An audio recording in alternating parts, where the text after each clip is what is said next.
Ici, on se trouve donc à la place Édouard Herriot, qui est juste à côté de l'Assemblée nationale, où est discutée la loi contre les exclusions. Vous êtes sur le câble de l'Assemblée nationale. Pas tout à fait. En fait, on a un relais satellite, en fait, et on a une retransmission d'une chaîne, Canal Assemblée, qui transmet des débats du Sénat et de l'Assemblée sur un satellite. Que la remise à plat de l'organisation du travail dans l'entreprise. Mais quand il n'y avait pas d'emploi, tu fais la robotique, connasse.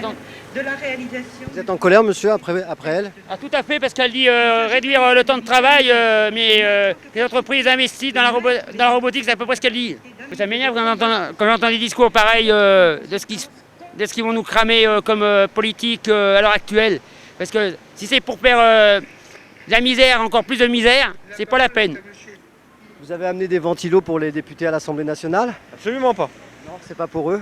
Ils avaient très chaud à la tête, donc ils avaient besoin d'être rafraîchis. Non, c'est pas pour eux. Madame Voynet, est-ce que vous fumez toujours des pétards?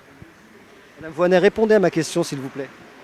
Michel Charasse, vous avez laissé tomber les cigares, vous fumez des clopes maintenant? Commencez pas à plaisanter parce que si je me fâche, faire autrement. Ah, pourquoi vous fâcheriez, Allez. monsieur? Pourquoi vous fâcheriez? Allez. Hein? Vous en avez de la joncaille sur vous. Hein. Allez. Est-ce que vous êtes plutôt favorable aux nouvelles lois contre l'exclusion? Il faut chercher du travail surtout. Quoi. Pour moi, quoi. Chercher du travail et que les mecs veuillent bien en faire. Quoi. Mais malheureusement, il manque des courageux. Quoi. T'es équipé pour le 24 heures du Mans? Ben non, je viens de Dijon en fauteuil roulant et j'ai demandé audience à nos via la presse bien sûr, à nos députés. Je veux savoir s'ils vont m'accueillir ou pas. Tu vas essayer de rentrer là? Ah oui, je vais demander gentiment, poliment, sans aucun esprit de chahut. Je rappellerai simplement que les députés sont aussi nos employés. Donc en termes, si on utilise le droit du travail, un employé se doit de recevoir son patron.